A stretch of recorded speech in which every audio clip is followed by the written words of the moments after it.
Welcome into A to Z Sports Prime Time on this Tuesday night. Hope everybody's enjoying their evening so far. It's lovely to have you guys in here for another episode of the Primetime Show. See, here's the problem.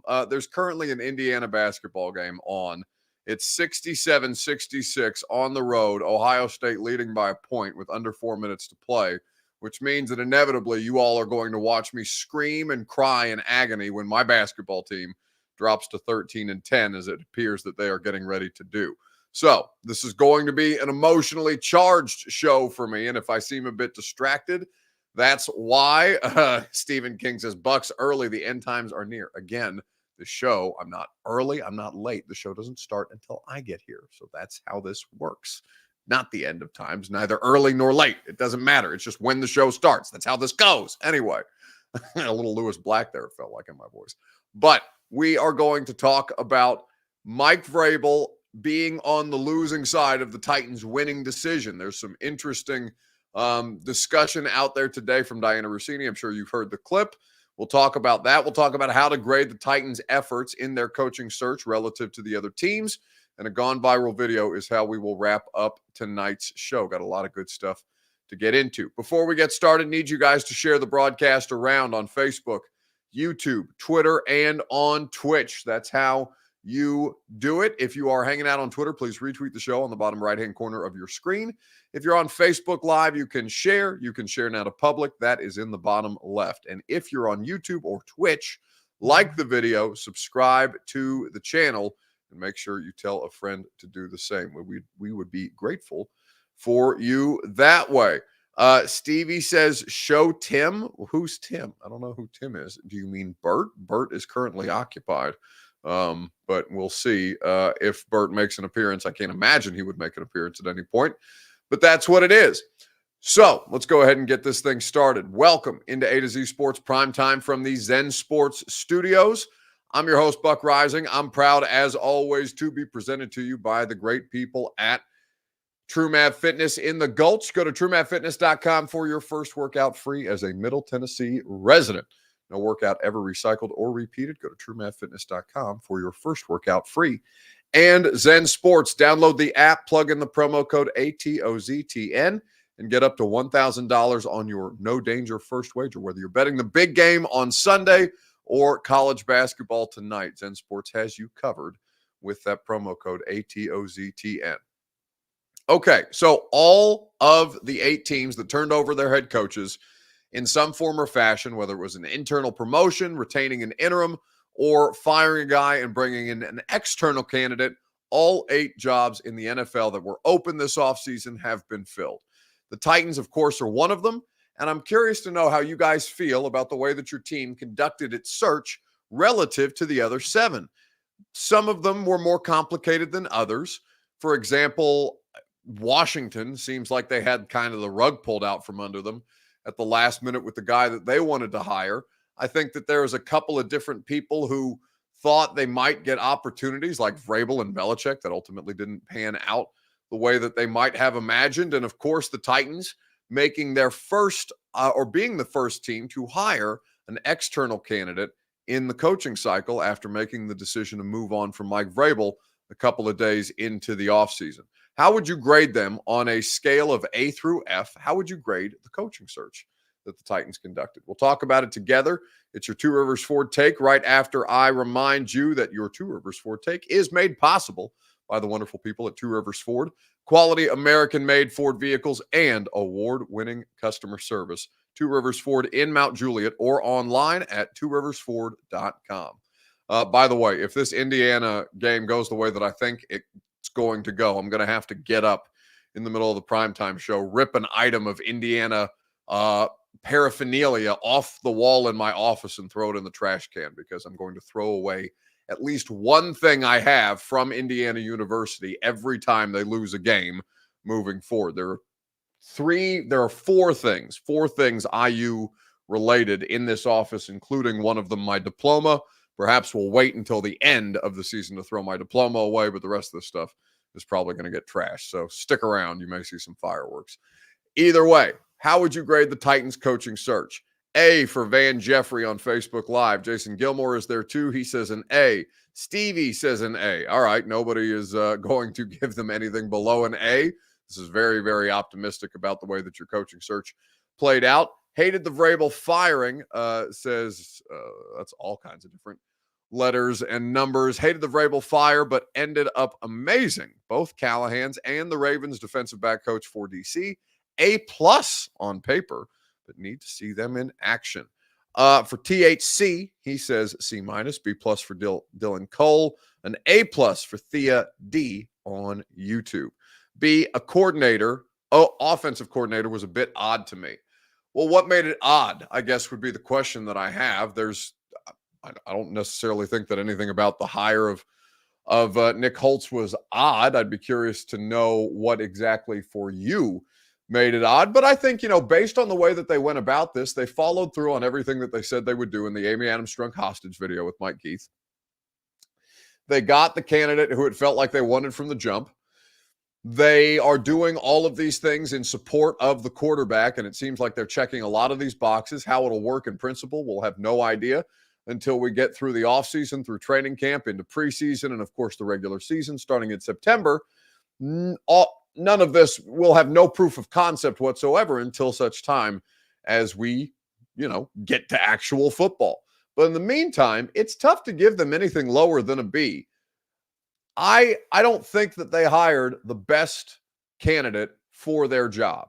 Jim Harbaugh would have been the best candidate for their job. Now, he's not the best candidate for them. We've talked about this because what Harbaugh is not something the Titans were willing to sign up for after having a Mike Vrabel situation go the way that it did.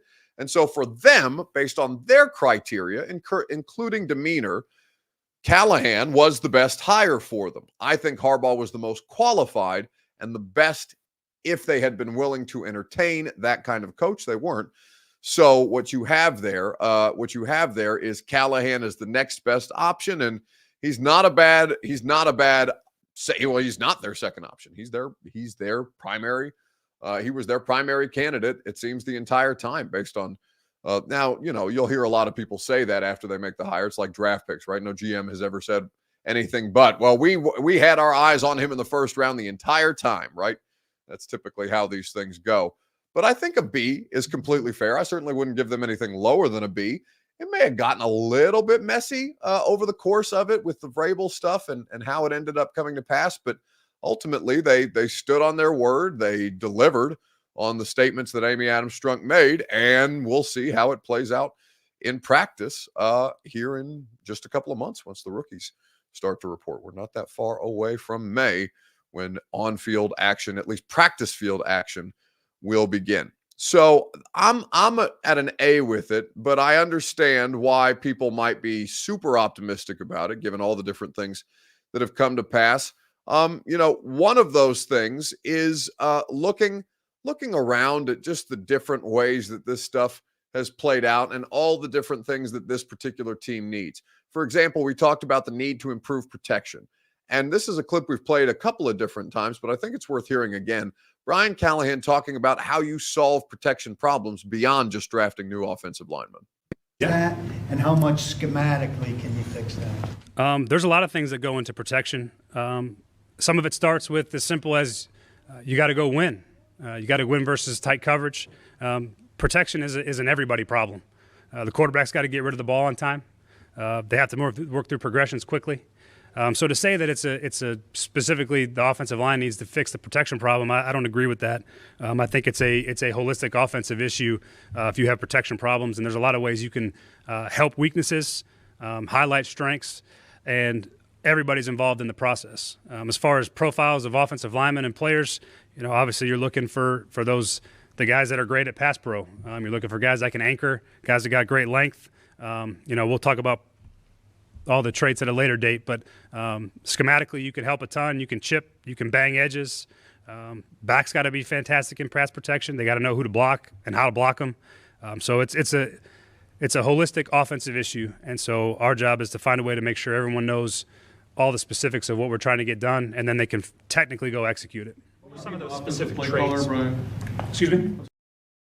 A to Z Sports Prime Time. That's Brian Callahan speaking at his introductory press conference. The Primetime Show is presented by Zen Sports. Whether you're wagering on college basketball, the big game on Sunday, or everything in between, Zen Sports has you covered with that promo code ATOZTN. Hopefully you did not bet Indiana. It's currently tied 71-71 at Ohio State with under 2 minutes to play. Both teams are in the double bonus. It's going to make me sick to my stomach. Hopefully, if you are betting on it, it does not make you sick to your stomach with the Zen Sports app. Download the app, plug in that promo code, get up to $1,000 on your no danger first wager. Terms and conditions do apply. Gambling problem, call the Tennessee Red Line 1-800-889-9789. Must be 21 or up in Tennessee to bet. Okay, this is going to make me sick. 5 ties, 6 lead changes. The largest lead was Ohio State by 18, and now they are tied 71-71. So we'll see if I survive through the end of the primetime show. But with that being said, you hear Brian Callahan talking about a variety of different things.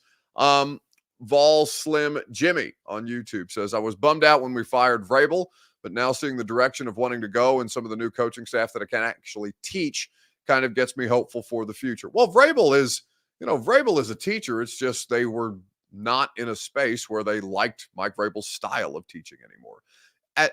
Part of being a coach is teaching. You have to be able to teach to be a coach, even if you are not a teacher by trade or somebody who's been a high school football coach who was also a history teacher and all these different things. Like, you have to be able to have a message, deliver a message, have a plan, deliver a plan, execute a plan in a way that's going to generate buy-in. And whether you're teaching that or leading through a more hands-on style or a more dictator type of situation, as I watch the Hoosiers, Bob Knight, of course, Bill Belichick comes to mind, my way or the highway type of stuff. This is a circumstance where you are hiring a staff that is going to not necessarily be better or worse than the previous one at teaching, but the philosophical approach is going to be different in what is going to be taught, right? So with that being said, we can take a look at this clip, or hear this clip that the Athletics football show produced earlier today. The question that I want to ask you is this: what will Mike Vrabel's employment situation be in 2024? Where will Mike Vrabel be working in 2024? Because he will not be a head coach. We'll talk about it together right after I remind you that the Primetime Show is presented by True Math Fitness in the Gulch. Go to TrueMathFitness.com for your first workout free as a Middle Tennessee resident. No workout ever recycled or repeated at TrueMathFitness.com. So, Diana Rossini, friend of the radio show, who often makes appearances there, was on her employer's podcast, the Athletics Football Show, and talking about the coaching hiring cycle. About 25 minutes in, they get to Vrabel and Belichick, and you'll hear the question that Robert Mays poses to Diana.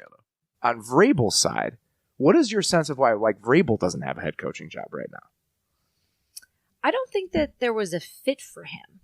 I don't think he sat in front of any owner who thought that his style was going to work for what they were looking for. What an interesting word to use, though, right? Because that's what we're talking about.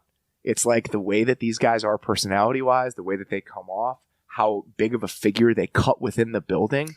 Do you know I had a GM at the Senior Bowl who mentioned to me Vrabel's physical build, that he's a very large human being and can be very intimidating to people in an organization that are going to be part of these decisions.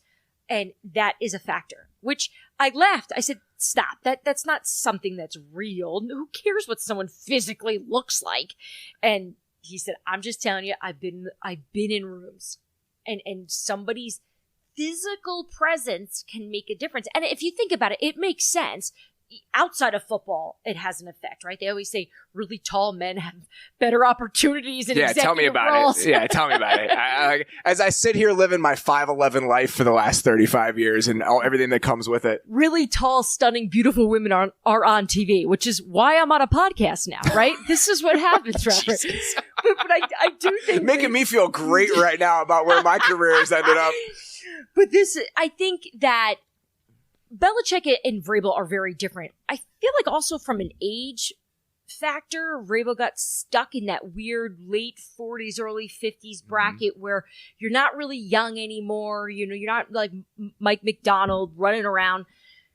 I was surprised that the Commanders didn't even meet him, though, for an interview, even just to learn, right? Because I think we can give him credit for having success in Tennessee. We keep talking about culture building. Identity. Feel. When you watch a team and understand like what the coaching is and what sort of processes are going into it. Like that you watch that team and you understood what it was. It was there was no gray area to those early Titans teams. Yeah, and even talking to players there since, you know, I think they're still baffled by it because there was just so much respect for what he can do. And even at the Senior Bowl, that was a lot of the buzz too of, oh, where's he get? Everyone just thought he was going to pop up and get a job. And that word just didn't get out. And I do believe that there are some teams that were interested in bringing him in to be a defensive coordinator. We'll see if that still pans out. But I think that would be pretty shocking to see him go from where he was. But he might as well just get paid this year and hang out. So that's the Athletics football show. What do you think Mike Vrabel will be doing in 2024? BF says, I wonder how much money Buck sends his basketball team, and he guesses entirely too much. They can go straight to hell as they're getting ready to lose on free throws here. MB says, I'm bored of all the Vrabel stuff. He hasn't even spoke out, but he's getting all these headlines. Well, he's a more compelling figure. I actually talked to Diane about this, and she said that the reason that the Titans Vrabel firing story that her and Joe Rexrode had was the highest performing piece, like in terms of web traffic that the Athletic had on the Black Monday cycle with all the different things going on around the NFL. The Mike Vrabel piece was the best performing piece that they had because his name performs well on searches. Football fans are more interested in, say, the status of Mike Vrabel and where he lands nationally, right, than they are in who the Tennessee Titans are going to hire to be their next coach. Vrabel has a Q rating that is as high, if not higher, as a talking point than the organization that let him go, right? And again, some of that is because they built him up to be this figure. Some of that is because he's a 3-time Super Bowl champion on his own, a former New England Patriot who does cast a large shadow, right? He's got a presence unto himself. But, you know, I personally hope he gets into media. I think he'd be really good at it. I think he'd be better than a lot of people who are currently doing it. But a defensive coordinator job, it seems pretty unlikely right now. Anyway, quickly, we'll wrap up with a gone viral video. I think I may avoid seeing Indiana lose on live television for you. We'll tell you that the primetime show is made possible by the Ashton Real Estate Group of RE/MAX Advantage. Go to GaryAshton.com. Get your dream address without the stress. Get the intel edge you need to succeed at GaryAshton.com. All right. The best thing that I saw on the internet this week, it's real simple. It's Jameis Winston on Pardon My Take. Can we talk about eating a dub? Yes, let's talk about it. Oh, you got one up there. That looks good. That looks like a good dub. Want to eat it? Put it in the oven a little bit more. When you did that, well, we've talked to Cam Jordan about it. We talked to some other teammates of yours, and they're like, it's Jameis. It's Jameis. Like, from the outside world being like, oh, that's weird. Like, we all love Jameis. I just realized I screwed this up, and Bert has the right version underneath me. We're going to play the right one now. Talk about eating a dub? Yes, let's talk about it. Oh, you got one up there. That looks good. That looks like a good dub. Want to eat it? Put it in the oven a little bit more. When you did that, well, we've talked to Cam Jordan about it. We talked to some other teammates of yours, and they're like, it's Jameis. It's Jameis. Like, from the outside world being like, oh, that's weird. Like, we all love Jameis. It inspired us. Mm-hmm. How long have you been eating dubs? I've been eating W's, since the beginning. It started a long, long time ago, and that's because my last name is W, and the first 4 letters of my last name spells out wins. Yep. Go and fact check me. It's probably right on Wikipedia. I'll be damned. But I've been. Yeah. It all stemmed from one of my favorite motivational speeches. And it all surrounds about, a bowl of, do y'all remember the soup, the alphabet soup? Yes. Yes. You know what I'm saying? Of course. I always just talk about like, hey, we scraping the bowl today. We eating up everything, right? And we only looking for dubs in the alphabet soup. There's a lot of different options out there, but we looking for W's. We eating all the W's in the alphabet soup. We talk about. Damn it, Bert. So that's Jameis Winston talking about eating the Dubs and where the Dubs came from. All right, I'm in the primetime broadcast before Indiana loses. They're up 74-73. We just hit a 3, 22.8 seconds left to go. I need to get out of here. I love you guys. You're not going to get to see me suffer. See ya.